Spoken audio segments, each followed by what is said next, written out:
बंटी जी, आपके ऊपर में एक बहुत बड़ा आरोप हो रहा है। पिछली बार में यहाँ पर एक प्रेस भी हुई थी। आप केवल दान के लिए है ये सब कर रहे हैं, ऐसा आपके ऊपर में आरोप है। आंदोलन आप होटल में बैठ के करते हैं, जो धरना स्थल पर जाते नहीं। दुनिया का कोई भी आंदोलन होटल में बैठ के होता ही नहीं। जितने भी आंदोलन होते हैं वो समाज में बैठ के होते हैं, समाज के बीच में बैठ के होते हैं। और जो आंदोलन होटल में बैठ के होगी वो दिखेगा ही नहीं। और कोई दिख रहा है तो उसका मतलब है कि वो जमीन पे हो रहा है।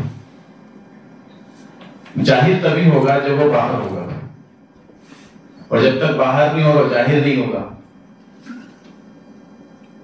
अगर बिना चाहिए दिख रहा तो फिर वो जाहिर है, और जाहिर है तो फिर बाहर है। तो इसका तो कोई मायने ही नहीं है कि बात होटल से हो रही है। बात बैजनबाग के मैदान से हो रही थी, बात बोधगया के धरना स्थल से हो रही थी, और बात तमाम राज्यों की हर उन सभाओं से हो रही जिन सभाओं में जाके हम ये बात कह रहे हैं। बात ये बोधगया के पुलिस स्टेशन से हो रही है, जहां मेरे ऊपर 2-2 FIR हुई है। अब होटल में बैठने वाले के ऊपर FIR कौन करेगा? कोई करेगा? जब पुलिस को कोई दिखेगा ही नहीं, उसके ऊपर FIR क्यों करेगा? माओवादी महाविहार में पंडों से लड़ने वाले में होटल में बैठ के लड़ा जाएगा या उनके घर में घुस के लड़ा जाएगा? तो ये तो पूरा देश जानता है कि लड़ाई होटल में बैठ के हो रही है या फिर समाज के बीच में बैठ के हो रही है, पंडों के सामने आंखों में आंखें डाल के हो रही है। खैर, बात ये वाद विवाद की नहीं है। बात ये है कि पूरे देश में महाबोधि महाविहार आंदोलन की जो रफ्तार है वो पूरी तरह से देश में बढ़ चुकी है। देश का प्रत्येक बौद्ध समाज, बहुजन समाज इस आंदोलन को अपना आंदोलन जान चुका है, मान चुका है, समझ चुका है, और उसकी एक भागीदारी इस आंदोलन में सुनिश्चित हो चुकी है। अब डर उनको है कि जो इस आंदोलन के पीछे केवल अपना व्यक्तिगत लाभ देख रहे हैं, जिसको व्यक्तिगत लाभ दिखाई दे रहा है उसी को डर है, और जिसको महाबोधि महाविहार दिखाई दे रहा है उसको कोई डर नहीं है। तो जिसको व्यक्तिगत लाभ दिखता है तो उसी को डर भी होता है कि ये व्यक्तिगत लाभ छिन रहा मेरा, मेरी व्यक्तिगत जो हानि हो रही है। तो जब हानि होगी तो वो आदमी षड्यंत्र भी करते हैं, योजना भी बनाते हैं, प्लानिंग भी करते हैं। जब एक बार में सारी बात क्लियर हो गई कि महाबोधि महाविहार एक व्यक्ति का आंदोलन नहीं है, ये पूरे भारत के बौद्धों का आंदोलन है, ये पूरे देश का आंदोलन है, ये पूरे देश और दुनिया के बौद्धों की आस्था का आंदोलन है। तो इसमें व्यक्तिगत स्वार्थ नहीं है। जब व्यक्तिगत स्वार्थ नहीं होगी फिर साजिश नहीं होगी, और साजिश होगी तो व्यक्तिगत स्वार्थ है। तो धम्मदान की क्या जरूरत है? उनका कहना भी है कि भंती जी केवल धम्मदान ले रहे हो, और उन्होंने आह्वान भी किया है कि भंती जी को धम्मदान ना करे।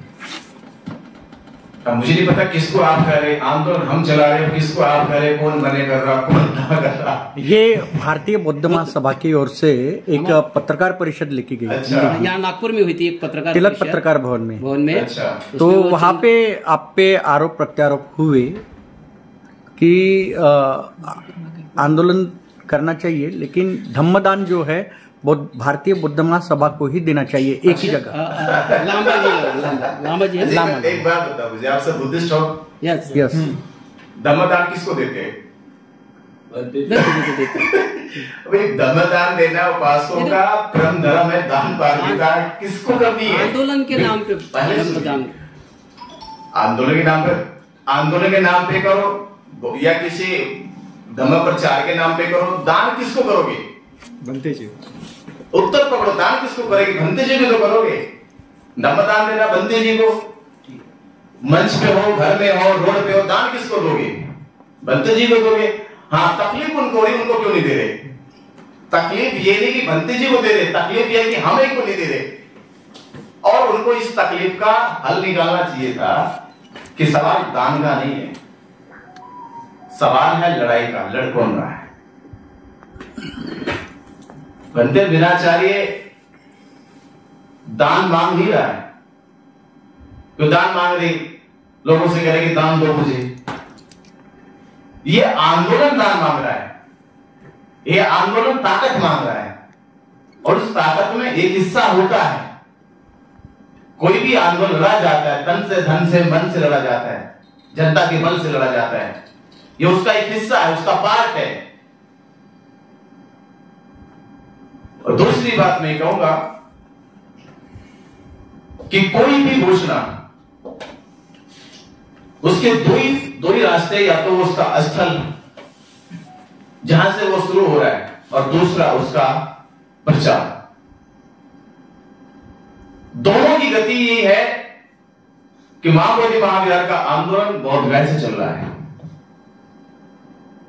दूसरा, बहुत गहरे के आंदोलन को गति देने के लिए महाराष्ट्र है, मध्य प्रदेश है, उत्तर प्रदेश है, छत्तीसगढ़ है। अब कल 3 तारीख को छत्तीसगढ़ में बड़ी सभा हो रही है। महाबोधि महाविहार मुक्ति आंदोलन में हम 20,000 लोग इकट्ठा हो गए, बड़ी सभा होने जा रही है। अभी भोपाल में हम सभा कर गए, राजधानी में करी, कल हमने गोंदिया में करी है। तो ये तो लोगों का जन समर्थन है, जो अपना जन समर्थन देकर यह सुनिश्चित कर रहे हैं कि हम महाबोधि महाविहार की लड़ाई के साथ हैं। मेरे साथ नहीं है कोई। महाबोधि महाविहार मुक्त हो जाएगा, कौन मुझे जाने के बाद में? या आप ये भी सोचे कि महाबोधि महाविहार मुक्ति आंदोलन की लड़ाई ना होती, मुझे आप कौन जानते? मैं नागपुर में आगे कैसे बोलता? तो संबंध पूरा मेरे से नहीं है, संबंध है महाबोधि महाविहार मुक्ति आंदोलन से। महाबोधि महाविहार मुक्ति आंदोलन में हम एक सहायक है, बस एक जरिया है। उस जरिए में केवल मैं नहीं हूं, आप सब भी उसके हिस्सेदार हैं। देश का हर बहुत समाज उसका हिस्सेदार है। भारत में बहुत बड़ा सभा, मैं तो संघ वहां पे क्या बोलते, भोपाल जब गया तो वहां पास में सांची में प्रोग्राम चल रहा था। तो महानुभाव जो थे उन्होंने, मैंने उनको, हमारी टीम ने बातचीत करी, महानुभाव साहब मिली हमसे, आगे बातचीत करी, आपके पास कुछ प्रॉब्लम है, कुछ समस्या है, आपको दिल में कुछ पीड़ा हो रही, तो उस पीड़ा को बैठ के बनती से साझा कर लीजिए। तो महानुभाव मिलते ही नहीं है। तो खैर ये बातें हमें इस समय नहीं करनी है। इस समय हमारे देश में जो सबसे बड़ी समस्या है, मैं तो ये कहता हूं कि हमारी आपसी लड़ाई कब खत्म होगी? ये तो कभी नहीं खत्म होगी, पर कम से कम महाबोधि महाविहार की लड़ाई पहले खत्म कर लो।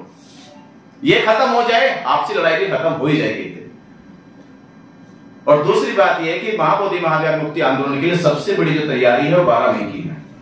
12 मई को देश भर से हमने आह्वान किया है कि 12 तारीख 12 लाख लोग एक साथ बोधगया पहुंच के महाबोधि महाविहार को मुक्त कराए। अब आप सोचिए, बहुत बड़ी तैयारी है और इतिहास में पहली बार होगा जब बाबा साहब डॉक्टर अंबेडकर जी की दीक्षा के बाद लाखों की संख्या में बौद्ध समाज एकजुट नहीं हुआ। भारत में कोई तारीख नहीं है भारत में ऐसी। देश में मुस्लिम एकजुट हुए लाखों की संख्या में, देश में हिंदू एकजुट हुए लाखों की संख्या में, देश में क्रिश्चियन एकजुट हुए, सिख एकजुट हुए। पर भारत में 1956 के बाद लाखों बौद्ध समाज, बहुजन समाज एकजुट नहीं हुआ। तो दो बात होगी, एकजुट भी होगा और महाबोधि महाविहार को मुक्त कराने का आंदोलन मजबूत भी होगा। तो सवाल मैं तो आपसे भी पत्रकार बंधुओं से कहूंगा, सवाल वो बहुत महत्वपूर्ण है कि महाबोधि महाविहार की लड़ाई में कौन कौन सा है। नहीं, आपने 12 लाख कहे हैं कि वह 12 मई को 12 लाख आएंगे, लेकिन हमने यही सवाल कहा है कि भंते विनायकाचार्य कह रहे हैं कि 12 लाख बौद्ध जो है गया में आएंगे। तो उन्होंने ये कहा कि 12 लाख तो ये फेक आंकड़ा है, लेकिन वहां पे केवल 1 लाख ही लोग आएंगे। हमारे परम मित्र लामा जी ने परसों बैठे थे हम साथ में, लामा जी ने कहा भंते जी तो 12 लाख की बात कर रहे हैं, करोड़ों करोड़ लोग आएंगे। तो नागपुर के तो लोग कह रहे हैं कि 1 लाख जाएंगे। वही मैं तो, मेरी तो बात के पीछे छोड़ दिया उन्होंने। लामा जी ने तो कहा कि भंते जी तो 12 लाख की बात कर रहे हैं, मुझे लग रहा कि करोड़ों करोड़ लोग आएंगे। तो अब ये लामा जी भी बताइए करोड़ों करोड़ लोग आएंगे, तो ये हौसला है हमारा। भाई भारत में संख्या करोड़ों में है नहीं है बौद्धों की, बताओ। बिल्कुल है। अगर बौद्धों की संख्या करोड़ों की ना हो तो हमसे कह सकते हैं भाई जब करोड़ों लोग है ही नहीं बौद्ध तो कैसे आएंगे? अगर करोड़ों की संख्या बौद्धों की है तो लाख तो जरूर आएंगे। ये कौन सी बात है, नहीं आएंगे? क्यों नहीं आएंगे? और कौन बौद्ध है जो चाहता है कि महाबोधि महाविहार मुक्त हो? और कौन बौद्ध भिक्षु है जो नहीं चाहता कि महाबोधि महाविहार मुक्त हो? और कौन संस्था ऐसी है कि नहीं चाहती कि महाबोधि महाविहार मुक्त नहीं हो? तो जब सब चाहते हैं, सबके भीतर ऐसी उमंग है, ऐसी उम्मीद है, तो करोड़ों बौद्धों में से लाख बौद्ध गए क्यों नहीं आएंगे? बिल्कुल आएंगे। नहीं, अभी देखा जा रहा है कि उन्होंने कहा है 1 लाख और आप कह रहे 12 लाख।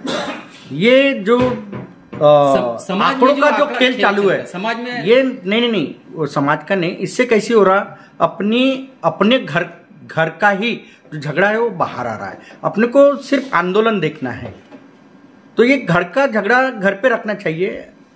हर संगठन होती है, लेकिन उनका नहीं आता, लेकिन बौद्ध समाज का या अम्बेडकर समाज का ये ना बाहर का है झगड़ा, ये माओवादी माफिया का है। नहीं, बात सही है ना, लेकिन अभी ये वीडियो अगर जाता है तो वीडियो के माध्यम से क्या दिखा रहे हैं? हम तो ये दिखाएंगे कि झगड़ा ना घर का है ना बाहर का है, झगड़ा ये माओवादी महाबिहार का है, पंडित पुरोहितों से है, सरकार से है। बीटी एक्ट रद्द कराने के लिए झगड़ा सरकार से है, और इस झगड़े में कोई भी व्यक्तिगत संगठनात्मक झगड़ा ना बनाए।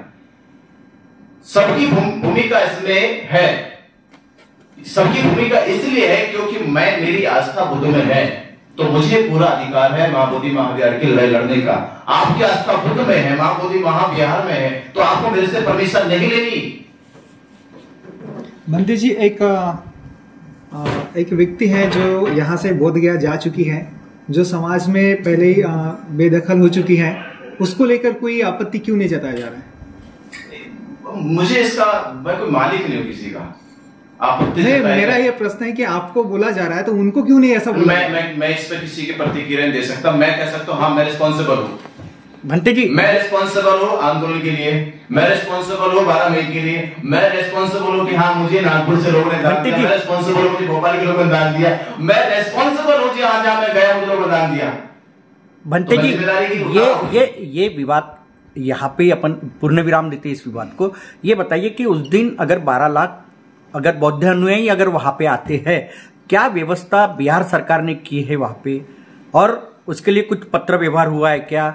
और ये आंदोलन शांतिपूर्वक हो, क्योंकि तथागत भगवान गौतम बुद्ध ने शांति का मार्ग बताया, हिंसात्मक आंदोलन नहीं होना चाहिए। तो इसके लिए क्या व्यवस्था आपने आपके माध्यम से की है? देखिए, हम लोग 5-6 दिन हो गए, तो मैं आकाश लामा जी, भंते प्रज्ञाशील और भंते करुणाशील राम, जो इस समय प्रेजेंट में 4 लोग इसको आंदोलन को लीड कर रहे अच्छी तरह से। तो हम 4 लोग, अभी एक खबर आई थी कि बीटीएमसी मिलने चले गए। आप सोचा मिले आपको? बीटीएमसी मिलने चले गए, पता नहीं क्या बात हो गई। तो ऐसे भी मतलब मीडिया की तरफ से कुछ भी चल जाती है बात। तो हम लोग इसी अवस्था में बात करने गए थे कि बीटीएमसी की एक जिम्मेदारी होती है कि देश दुनिया से जितने भी बौद्ध पूर्णिमा के लोग आते हैं, तो उनकी जिम्मेदारी होती है रुकने की, खाने की, पानी की, सारी व्यवस्था की जिम्मेदारी बीटीएमसी की होती है, कमेटी की होती है। तो हम वही तालमेल बनाने गए थे, क्या बीटीएमसी इस बार की जिम्मेदारी भी ले रही है? देश दुनिया से जितने भी बौद्ध आएंगे, क्या उन सबकी जिम्मेदारी लेगी? खाने की, पीने की, उठने की, बैठने की, हर एक व्यवस्था की। तो बीटीएमसी ने इस पे विचाराधीन मामला रखा कि हम इस पे विचार करते हैं। बाकी हमारे पास, उन्होंने कहा कि हमारे पास एक आंकड़ा होता है, 10 से 15 हजार लोगों का आंकड़ा होता है, उनकी व्यवस्था तो करते हैं। हमने कहा तो आंकड़ा इस बार ज्यादा हो सकता है, 10,000 से ज्यादा हो सकता है, 15,000 से ज्यादा जा सकता है। तो उन्होंने कहा कि इस मामले में हम लोग थोड़ा और विचार करते, बैठक करते हैं। तो हम केवल ये परामर्श करने गए थे, बाकी हम लोगों ने अपनी तैयारी भी करी। गवर्नमेंट को हमने बात भी की कि गवर्नमेंट भी इसमें व्यवस्था, प्रशासनिक जिम्मेदारी को निभाए, कोई अव्यवस्था ना फैले। उसके लिए जहां धरना स्थल बना हुआ है, आप पत्रकार बंधुओं ने देखा होगा, धरना स्थल बना, हमने उससे पूरे धरना स्थल पर जेसीबी चला के प्लेन कर दिया, पूरा प्लेन कर दिया। उसकी कैपेसिटी 1 लाख तक की अभी है, 1 लाख तक कैपेसिटी है कि उसमें 1 लाख लोगों के बैठने का, उठने का प्रबंध कर रहे हैं। उसकी तैयारी शुरू होगी। पंडाल लगना, मैं परसों आया वहां से, परसों हमने पंडाल लगाने का काम भी शुरू कर दिया था, और आज तक की डेट थी पंडाल लगने की, वो भी कंप्लीट हो जाएगी आज कल तक में। तो हम व्यवस्था खुद भी लेके चल रहे अपनी, बीटीएमसी से जो भी हमें उसमें सुविधा मिलेगी, व्यवस्था के लोग जितने भी आएंगे, या सरकार जो व्यवस्था करेगी वो भी अपनी तरफ से कर रही है। यानी सरकार भी लगी है, बीटीएमसी भी लगी, और बाकी हम तो अपनी व्यवस्था के रिस्पॉन्सिबल खुद है, खुद अपनी जिम्मेदारी लेके चल रहे। नहीं, बात सही है आपकी, 12 लाख लोग वहां पे आएंगे या 10 लाख लोग आएंगे, लेकिन कोई अगर असामाजिक तत्व अगर वहां जाता है और कुछ दंगल करने की कोशिश करता है, तो ऐसे में वॉलेंटियर वगैरह है क्या, समता सैनिक दल वगैरह, उनकी वॉच करने के लिए ऐसे कुछ हमने सरकार को आग्रह किया? देखिए, हमारे वॉलेंटियर्स बनाए जा रहे हैं, समता सैनिक दल से बात हुई है, स्वयं सैनिक दल से भी बात हुई है। बाकी हमने गवर्नमेंट से कहा इस बारे में कि सरकार इस पे जितनी व्यवस्था को दुरुस्त कर सकती है वो कोशिश करे।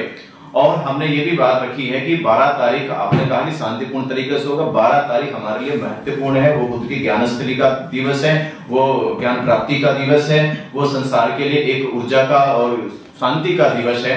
तो हम उस पर खुद नहीं चाह रहे कि कोई भी अव्यवस्था फैले। शांतिपूर्ण तरीके से पूरे देश से जितने बौद्ध आएंगे, हम बिल्कुल कोई आवाज नहीं, कोई हल्ला नहीं, बस शांति मौन तरीका रहेगा। पर हाँ, 13 तारीख को हम थोड़ा विरोध जाहिर करेंगे। 13 तारीख में विरोध जाहिर रहेगा। जो लोग रुक जाएंगे उन लोगों के साथ हम सरकार का विरोध जाहिर करेंगे कि सरकार हमारी बात मान ले। अब हम लोग पूरे देश के एकजुट हो चुके हैं। आप जो बार बार कहते थे कि बौद्धों की संख्या कहाँ है, बौद्ध दिखाई नहीं देते, बौद्ध अल्पसंख्यक है, तो देख लो कि बौद्ध गया में अब लाखों लोग हैं, एकजुट है, एक साथ है और एक ही बात पर है, ना कोई अलग है। बंते जी, वो जो आंदोलन की जो राष्ट्रीय समिति बनी है उसमें आपका नाम है? कहाँ बनी है पहले बताओ। आकाश लामा जी ने बनाई है, एक समिति बनाई है, वो जो बनाई है, तो उसमें आपका नाम नहीं है, वो कह रहे थे। अभी समिति बनाई कहाँ, मुझे कागज दो ना, कोई किसी के पास है? वो जो पिछली बार में प्रेस कॉन्फ्रेंस हुई है, किसी के पास है? समिति बनती उसका परफॉर्मा होता है ना पूरा, उसका बिल पास होता है, कितने लोगों के पास बिल पास हुआ। देखिए, ये बात खोलने के लिए ये गोपनीय बात है कि इसको ना कीजिए तो अच्छी बात है, ठीक है।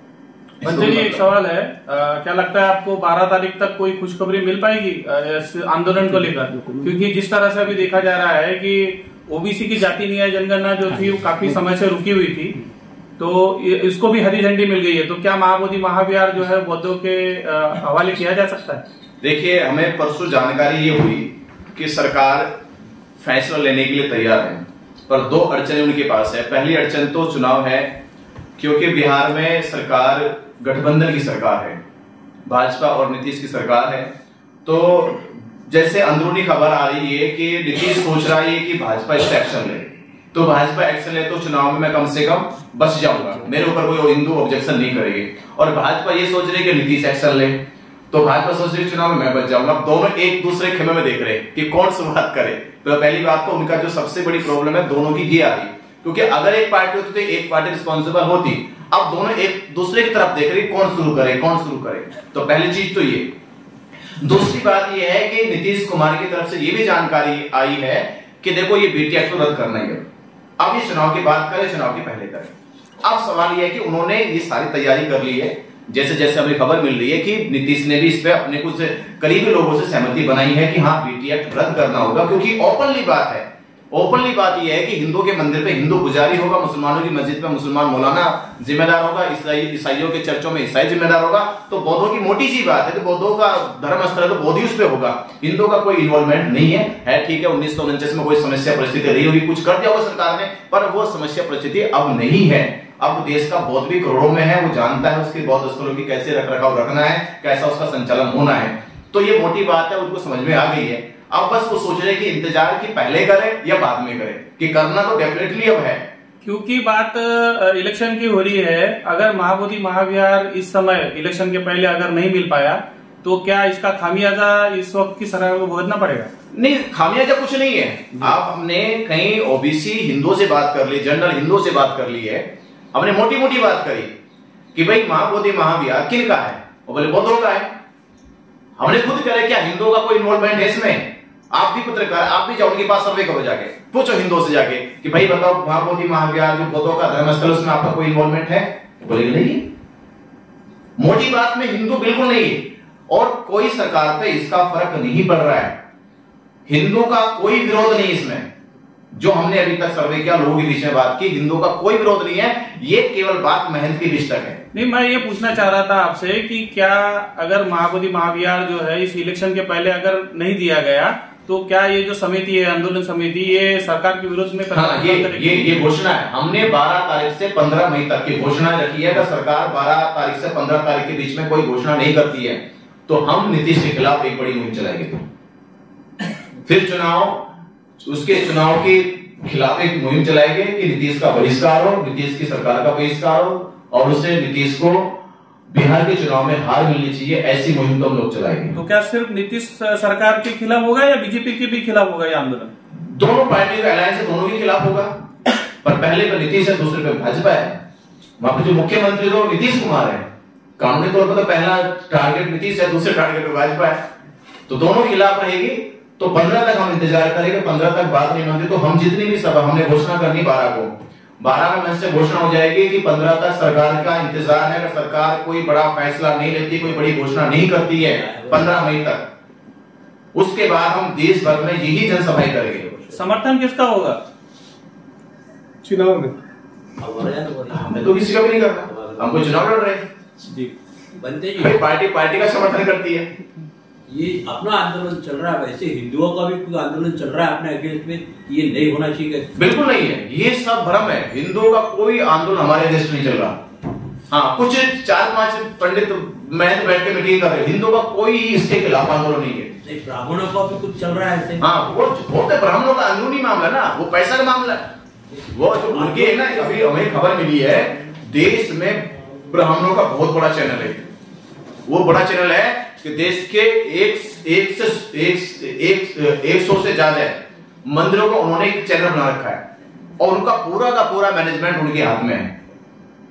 100 से ज्यादा बड़े मंदिर, जो देश के बड़े मंदिर जिन पे करोड़ों का दान आता है, उनका पूरा मंदिर का चैनल है। और वो हमें खबर मिली कि महाबोधि महाविहार का लिंक साउथ तक है, साउथ तक है।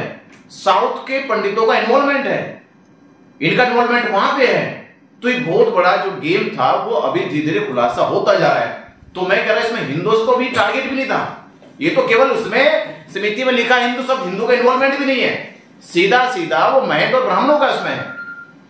और कानूनी लड़ाई में तो हम ये कहेंगे कि हमारी कानूनी लड़ाई तो ब्राह्मणों से भी नहीं है इसमें।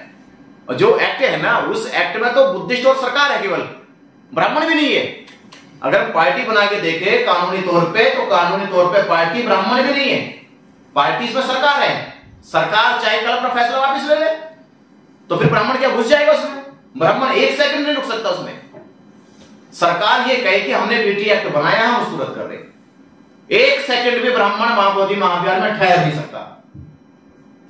माइनॉरिटी मिनिस्टर के पास आप जब मिलने गए सर, यानी आपका डेलीगेशन किया, तो उनका क्या रिस्पांस हुआ है? क्योंकि वो जनरली वो खुद बौद्ध है, तो उनकी तरफ से कुछ ऐसा रिस्पांस तो है? वो ये कह रहे कि मैं भी पीड़ित हूं, पहले से पीड़ित है, रिजीव जी बता, मैं क्या करूं? दिल को तो मेरी भी तकलीफ हो रही कि मैं बुद्धिस्ट हूं और मैं अपना बुद्ध विहार नहीं बचा, कुर्सी बचा रहे, बुद्ध विहार कोई नहीं बचा देता। बंटी जी हमारे कई मिनिस्टर लोग हैं, जितने मिनिस्टर की कुर्सी तो बचा लेंगे अपनी, कुर्सी बचाने के लिए तो वो एक पैर पे खड़े हो जाते हैं, लड़ते ना, बोले सर एडी से लेकर सर तक जान लगा दे, कुर्सी बच जाए। वही जान लगा दो ना, वही जान लगा तो महाबोधि महाविहार तो एक दिन में हो जाता है। आप समर्थन नहीं मांग रहे हो, हम कह रहे जो मिनिस्टर समर्थन नहीं मांग रहे, जैसे कुर्सी बचाते हो ना ऐसे बचाओ, एक पैर पे खड़े होकर लड़ते हो उनसे, पूरी ताकत लगा दे, तो पूरा जाल बिछा दे, तो जाल बिछाओ ना। वो आप समर्थन, भाई मिनिस्टर से समर्थन नहीं मांग रहा, हमें फैसला मांगना आपसे, तो समर्थन तो समाज देगा। जो एक रिस्पॉन्सिबल आदमी है वो उससे समर्थन नहीं लेना, उससे तो फैसला लेना, हमें वो फैसला करे। तो मंत्री जी अभी ये फैसला लेंगे कि जब जातीय न्याय जो जनगणना होंगी कि इस देश में जो बौद्ध की संख्या करोड़ों से ऊपर भी और जाना चाहिए, तो यहाँ पर जब जनगणना होंगी तो यहाँ के बौद्ध ने क्या लिखना चाहिए? क्योंकि हम देखते हैं कि उत्तर प्रदेश में भी अलग अलग जाति के लोग हैं, महाराष्ट्र में भी 59 जातियां हैं। बौद्ध आने के लिए फिर क्या आह्वान करेंगे लोगों को? देखिए, जाति जनगणना होगी, इसकी घोषणा हो रही है। इस घोषणा के पीछे 2 कारण है। पहला कारण तो ये है कि अब जो लोग शेड्यूल कास्ट ओबीसी में थे, उनको लगा जनगणना होगी तो हिस्सा मिलने वाला। अब जो लोग बुद्धिस्ट बनने वाले भी थे उनको लगा यार बुद्धिस्ट बन जाएगा तो कोटा ना कट जाए, तो ये थोड़ा ब्रेक लगाने वाली बात है। जाति जनगणना की बहुत लंबी प्रोसेस है, इस पे हमें काम ही नहीं करना भी, ये सरकार का काम है। हमें हमारे जो लड़ाई है अभी उसकी ओर देखना है। ये जाति जनगणना सरकार का काम है और देश में जाति जनगणना होनी चाहिए। जाति जनगणना के आधार पे बौद्धों की संख्या भी पता चले, SC/ST की संख्या पता चले, OBC की पता चले। और मैं ये कहूंगा कि केवल जाति जनगणना कराना उद्देश्य नहीं है, उनका हिस्सा बढ़ना चाहिए। जाति जनगणना का ये आधार होता है। जाति जनगणना क्यों होगी? कि उनका हिस्सा उनको मिले। ये अब सरकार के प्रतिनिधि जितने हैं और समाज के जितने जिम्मेदार लोग हैं, अब वो ये देश में प्रचार करे जाति जनगणना कराना केवल उद्देश्य नहीं था। जाति जनगणना कराने का उद्देश्य ये है कि जातियों के आधार पे उनका हिस्सा उन्हें मिले। क्या उनमें बौद्ध का कॉलम रहेगा? जातियों में हाँ। बिल्कुल रहना चाहिए। जब हिंदू का कॉलम रहेगा, जब मुसलमानों का कॉलम रहेगा, बौद्धों का क्यों नहीं रहेगा? बौद्धों का कॉलम होना चाहिए, बौद्धों का सेपरेट कॉलम होना चाहिए। नहीं, इसमें महाराष्ट्र में यदि किसी ने जाति महार लिख दिया तो वो हिंदू कैटेगरी में चले जाएगा। ऐसे स्थिति में फिर क्या करेंगे? ऐसे क्या चला जाएगा? अपने आप चला जाएगा। वो बौद्ध लिख दे। हमने तो पहले अपने एक पिछले सत्र में कहा था, जब हमने एक प्रचार किया कि देश में रिजर्वेशन एक बाय कास्ट है, बाय रिलीजियस नहीं है। ये मोटी मोटी बात समझ लीजिए। देश में रिजर्वेशन की जो व्यवस्था है वो बाय कास्ट है, बाय रिलीजियस नहीं है। और ये बात में समझ में आ गई तो फिर आप हिंदू नहीं लिखोगे। हमें डराया जा रहा है कि आपको जाति के साथ हिंदू लिखना है, तो आप उन्होंने जाके हमारे जो हमें रिजर्वेशन की व्यवस्था मिली अनुच्छेद 40, 41, 42 में, जो 340, 41, 42 का रिजर्वेशन व्यवस्था दी है, उसमें धर्म का कहीं जिक्र ही नहीं है। उसमें जाति के आधार पे उसकी सामाजिक, उसकी राजनीतिक, उसकी शैक्षिक दशा को देखकर रिजर्वेशन दिया गया। तो अब धर्म तो हमारी अपनी अभिव्यक्ति है कि हम हिंदू लिखे, बौद्ध लिखे, जैन लिखे, सिख लिखे, ईसाई लिखे। सरकार ने 2 जगह कुछ अमेंडमेंट किया था, वो मुसलमानों के साथ और ईसाइयों के साथ, कि हाँ इन 2 में तो आप शेड्यूल कास्ट नहीं रहोगे, इसमें कोटा नहीं मिलेगा। आप सिख में शेड्यूल कास्ट हो, बुद्धिस्ट में शेड्यूल कास्ट हो, जैनियों में शेड्यूल कास्ट हो, हिंदू में शेड्यूल कास्ट हो, 2 में नहीं हो, मुसलमानों में शेड्यूल कास्ट नहीं होगे और ईसाइयों में शेड्यूल कास्ट नहीं होगे। तो ये प्रचार भी हमें करना होगा, जाति जनगणना में बौद्ध लिखो, इससे आपके ऊपर कोई प्रभाव नहीं पड़ेगा।